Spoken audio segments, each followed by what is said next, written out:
Hi guys, today we are doing an interview of Federico of Liquidity Folio, formerly known as Uniswap ROI, which is a tool to manage your investment in DeFi. Federico is a very prolific builder in the DeFi space. He has built multiple projects and he is here to tell us his story. He already came to the channel, and so today he's going to give us an update on all of his projects. Welcome, Federico. Hey, Julian, thanks for having me. So last time we spoke, you were still working on Uniswap ROI. I think we last spoke maybe 1 year ago, and you were doing all the tools. I think you were doing a tool on Compound at some point, and your business was growing. And so now it seems like you decided to merge together your different projects. Yeah, absolutely. So this is a little bit of a 2.0 interview. I mean, we had the first one a year ago. So during the course of a year, DeFi grew a lot, probably 20x or 40x, something crazy like that. So as you mentioned, I built before. I started with DeFi a couple of years ago to really building something, and then I built a few projects. The one that was definitely growing the most was Uniswap ROI, so really kind of kept investing there and building it out. And now the tool has been growing a lot given the increase in the liquidity, the number of investors, number of participants in DeFi. So it's been steadily growing. And and also the tool has been keeping expanding. It used to be a tracking tool. Now it does a lot of more on the insights, help people with the allocation, and also more recently there is all this new layer 2 aspects. So Matic and QuickSwap and Binance Smart Chain, and so it's expanding also there as well. Maybe I can give the users just a quick glimpse of what the tool is. Yeah, so this is Liquidity Folio. We are in a user account, and so essentially the tool allows you to first track your liquidity pools portfolio, and so you can track the variation of the liquidity you have, but also how much you're earning, the fees and liquidity mining. And you can basically, if you have multiple addresses, you can zoom in, you can see the different pools, you can see all what level of data you really want to in order to understand what's happening to your liquidity. And then the other thing, you can have like views of like summary views. So for example, you can see, okay, here is how much this user, it has about 400k of liquidity, is earning about $500 a day across all of these positions. So you can stay on top of how much you're earning. And then if you still have to invest or you want to invest more liquidity, then you have kind of a catalog in this section called pools. You have a catalog of all the pools available across there's Uniswap, Curve, Balancer. So basically all the SushiSwap, all the biggest layer 1 exchanges, and also a few other as we said, on layer 2. So you can really understand where to move your maybe next investment, where it makes more sense in terms of the income that you're able to generate. And plus a bunch of other features, the allocator optimization and so on and so forth. But this is kind of, broadly speaking, why people use the tool, and the kind of the main use case. I'm really impressed because last time I checked, when Uniswap ROI, it was good, but clearly Liquidity Folio graphically in terms of the UX is really one level above. So yeah, congrats. That's really a big improvement. And so I'm trying to understand who would use this tool. One of the most specific kind of investment you can do in DeFi is by investing in a Yearn Finance, for example, that does all the optimization for you. But it seems like people who would use your tool are maybe a little bit more active. They want to do the reallocation themselves. So it's basically you are your own Yearn Finance in this case, right? Yeah, no, absolutely. And there's different category of people. Some people want to have a quote unquote money manager similar to Yearn Finance with the strategies, which is also pretty expensive. I mean, it has a cost, obviously, like the 220 model they have. But some other people, they really want to have custody of the funds, and so they prefer to so especially who has a bigger amount of capital, they prefer to have custody and really to decide where the capital should go. But that's a lot of really preference, and that's a reason. And the other reason may also be that for example, things like Yearn Finance, they automatically, dump in a sense, or they convert the liquidity mining tokens, and as soon as they are received, they get swapped. Some people, they actually want to have positions in sushi or a CRV, or they actually want to have this token, and so it's just easier for them to to manage the architecture of their liquidity. Is a little more flexible. It's going to be very interesting with Uniswap v3 what happens, because like it's going to be much less, in a sense, much less passive, and so more and more people will need to either become a little more active, or again, like there will be more providers of strategies and management, I guess. Okay, so that's interesting, because like you see Uniswap v3 as a big opportunity for your tool. I think so, because well, I guess what's happening with Uniswap v3, also like Balancer, there's a new version v2, I guess, coming out, is that these protocols are moving, in a sense, a little more away from the application layer and more into the heavily into the protocol layer. And so basically what that means is that, for example, Uniswap will be more and more a base protocol for the liquidity, rather than, at least for now, like a way to do the management. To give an example, like in the Uniswap v3, the people will not just pool the liquidity into one pool, but they will have to decide how much liquidity per tick of price they want to allocate, what is the minimum tick, the maximum tick. So there's a number of parameters that will need adjusting. And so the question is, like, if I'm a passive investor that used to invest in Uniswap v2, can I still expect to invest as passively and get the same return, or should I either become more active, or at that point, if I don't want to be more active, either use something like Liquidityfolio that manages the liquidity for me, or even like something like a Vault type, similar to Yearn. So I guess that's kind of what's happening. We'll need to see how exactly this play out. Is still a little uncertain, but I guess the complexity is going up. That's the idea. And you mentioned one thing that you say, generally people who use your tool are people who have a little bit more capital. So I wonder from which amount of money it would make sense to use your tool, and second, what is the optimal reallocation frequency? Right, that's a great question. So in terms of using the tool, it is really, I think there are users of all sizes. Actually, as you can imagine, in DeFi still, like there is a long tail, and I would say still 90% of the user in number are very retail, maybe a few $100, a few $1,000, but that's kind of a small size. And there is a bunch of like a group of users that obviously have a lot more capital. Everybody really can invest in pools, and that's also the beauty of it, right? You don't need a lot of money. Like you can invest $100 into a liquidity pool, or $1,000, and then if you want, you can use Liquidityfolio to track and see how it's going, whether it's making money or not.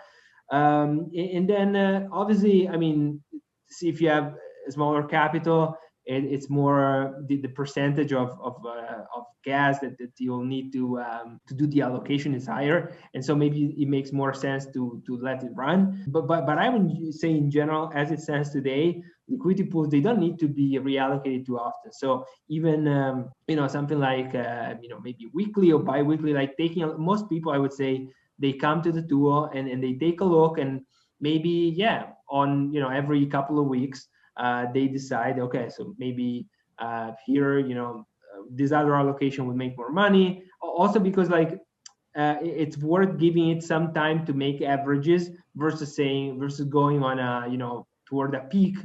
Maybe there was a spike in volume, the fees are very high on a certain pool, but it's not sustainable, versus if you give some days, if volumes are shifting and fees are shifting, then it makes sense to change. So it's not very high. It's almost the opposite to programmatic trading, where you do a lot of obviously like super high frequency stuff.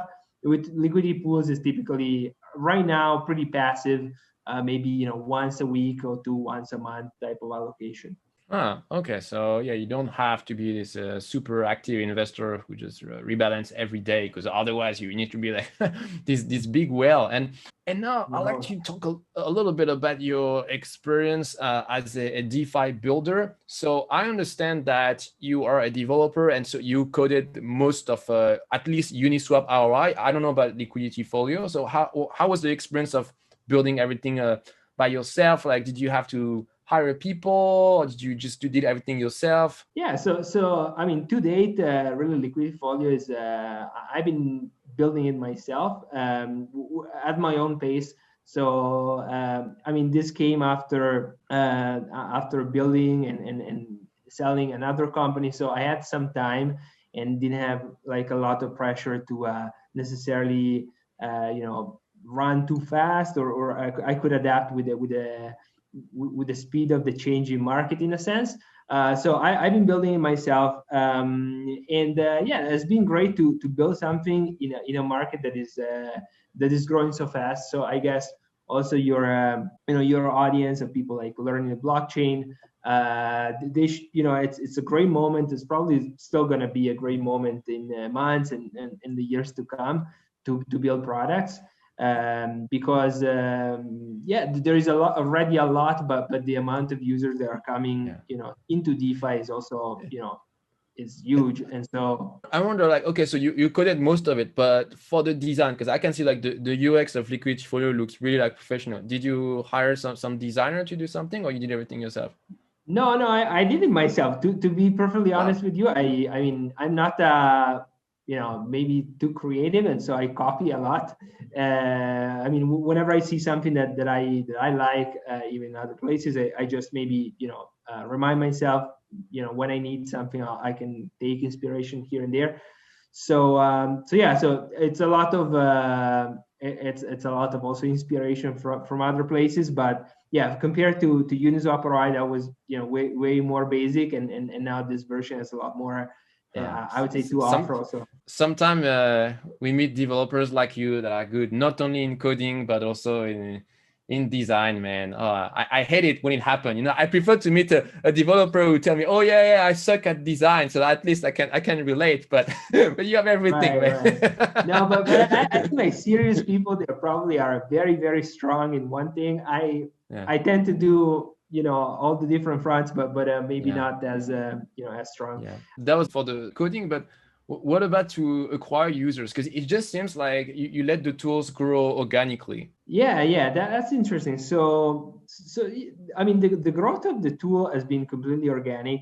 The only maybe trick that that, and also why that kind of accommodates us is the YouTube channel. So I started when I launched Uniswap Pro. I that was my first experiment with YouTube. Never had a YouTube channel, but I started talking about Uniswap and talking about the tool, how to use the tool. That was almost 2 years ago on YouTube on a small channel.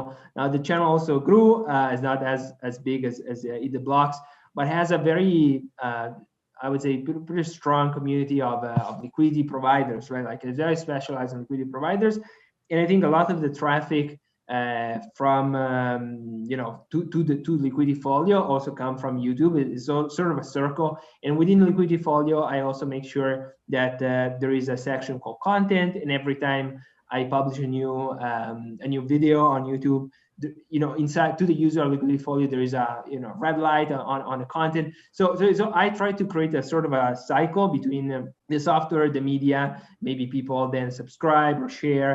And so that's one channel. The other channel is definitely Twitter. So for people that may want to consider launching something in DeFi, crypto, Twitter is probably where the action is. And again, like it's a little bit of a cycle. So people use the tool, maybe they subscribe or they start following, and then again, it's a sort of and the other thing is really collaboration with other projects. I mean, Liquidity Folio lends itself to collaborate with with Balancer and QuickSwap and Uniswap, even all these new exchanges. And so when, for example, there's one integration, there's some new feature with Curve, typically also the protocol, the main other projects are happy to share it, to retweet it. And so that's another sort of hack. But yeah, so altogether, I mean, I think is a way more robust way to grow things compared to traditional marketing, even if I guess in DeFi, really traditional market doesn't really exist. I would say options, if you want to go, maybe people that are raising money, they have a little more budget. Things to consider are definitely hackathons. So people sponsor hackathons, sponsor channels or content, like for example, the Defiant or newsletters. They typically also take sponsorship. So that's something I also want to consider. But yeah, so crypto find a way to almost reinvent also the way you do distribution, and that's very cool. Oh, that's very impressive. You've built your thing on your own. It took some time, but it grew little by little, and now it's really start to be at a nice level. And I'm wondering, in the future, are you thinking of hiring people, and are you interested in getting investors? Yeah, we'll see. I mean, there is a lot of movement and a lot of sometimes requests for maybe invest. We'll see exactly. I think also in terms of the strategy right now, Liquidity Folio is a data play and analytics play. So yes, it's in Web3 and DeFi, but it's very much in the analytics with the analytics angle. And then I think the question is even what we said about Uniswap V2 and Balancer Uniswap V3, and so all these new versions coming out which require maybe a more active management. How to bring Liquidity Folio not just in the in the data aspect, but also into the investing, the management of liquidity. And so there, if that's the direction, then there is a lot more smart contracts and integrations and things to build there, security. And so definitely on that direction, there will need some help and some maybe some investment to develop that front. So really depending on where we go from there and in that direction, I think it will change. Yeah. And I was also thinking, so you're not the only tool that help the DeFi investors. So there are also this other thing like this sort of DeFi dashboard, like a Zerion. But it seems like you are much more focused on liquidity providers. You don't try to cover every DeFi protocol. You just cover a few of them, but you do it really well and with the mindset of really making money as a liquidity provider. So I understand that's like your positioning. Yeah, exactly what it is. And so I mean, the way I see it is even in the current positioning of analytics tools and data, there are like horizontal platforms that are very, very strong. And by the way, I use them and my user also use them. So Zerion, Zapper, they cover everything, and they do it pretty well. They give you like the balance of your address, the account. So that's and they're free, by the way. Like all these tools are free. So everybody is using them. I don't see. I mean, Liquidity Folio to some extent is a little bit competitive, but it's actually not really, because as I said, like user interchangeably use one or the other plus Liquidity Folio when they provide liquidity, because it just does the liquidity pools, but it tries to do it very in depth and in terms of tracking, but also in terms of optimization, helping you in the decision making. And so, and on top of that, there are also paid versions that especially large investors are happy to get into to have more visibility and data and so on. So I think even if people want to build new products, I mean, this is an example for for the data and the analytics, but even more into quote unquote financial products, DeFi, smart contract. Probably there is still space to carve out niches or carve out positioning that, yes, may in a sense compete with the bigger protocols, but they actually go and satisfy a specific need or a specific angle. And I think there's a lot of space to do that still. Yeah, it's true. And so I have an advice to ask you. So I have some Ether, and I was thinking, okay, well, my Ether is slipping now, so maybe I could be a liquidity provider on, I don't know, maybe Uniswap and use your tool. But the thing is, I don't really want to get an exposure on something else. So let's say I want to invest like 10,000 Ether as a liquidity provider. So that means I would need to, for example, sell half my Ether into DAI and then 50-50 invest this in Uniswap as a liquidity provider. But if I do this, I also lose exposure to 50% of my Ether, right? Yeah. So there are, I would say, like, if that's the concern, Curve is probably a very good option. Maybe I can show you quickly. But the idea, like, for example, I'm here in this pool section, and I see Curve. Now, basically, the idea with Curve is that, yes, you have pools, but you can have pools on only one asset, right? So, for example, if we search just Ethereum, as you said, so these can be essentially pools where, so but anyway, so we find pools that are only have Ethereum. So, for example, if you invest in there is the staked Ether pool, and that's giving you 10%. I mean, 10 to 20%, depending if you boost your yield with Curve. The synthetic Ether give you 14%. So, and that's just with Ether. You can do the same with, for example, if you want exposure to Bitcoin, there are also pools with exposure only to Bitcoin. So, for example, you don't have to have dollars; you can do just that. And this can be a way, like, for example, if you don't want to if you don't want to change some into dollars, that can be an option, and still giving you some some pretty nice return. Okay, that's super interesting. I haven't thought about this. And if you do this, like, the fact that it's a less the market is going to be less volatile compared to if it was like Ether versus DAI. So does it also mean that my APR is going to be lower? Right. So yes and no. Meaning, right now, like you can see here. So basically, if you consider like these pools with Ether, essentially, the ROI is made into two components. One is the fee, and right now the fee is pretty small, right? So we're talking 30 days. For the staked Ether is 0.35%, but then a lot of the return is actually coming from liquidity mining right now. So the minting of CRV. So as of today, it doesn't make a huge difference. In terms of the volumes, also because at the end of the day, yes, there is no volatility because the pairs obviously spec one to each other, but that's the idea of Curve. So really concentrate all the volumes of people that want to go from Ether to stake Ether or from Ether to synthetic Ether, right? So condensate all this volume there and apply the fee. And so even if it's not, I mean, almost like the pairs of Curve, they don't require volatility to have a demand for them, in a sense, right? Okay, wow, super interesting. I really haven't thought about this. Yeah, I mean, I'm glad I get to talk to an expert. Yeah. Yeah, I mean, if there is one guy in DeFi who knows how to optimize your yield as a liquidity provider, it's you. Yeah.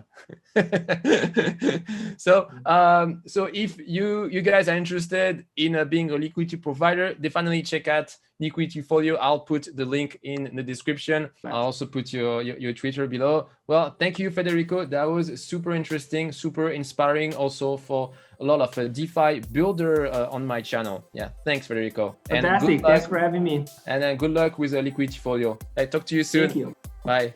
Bye-bye.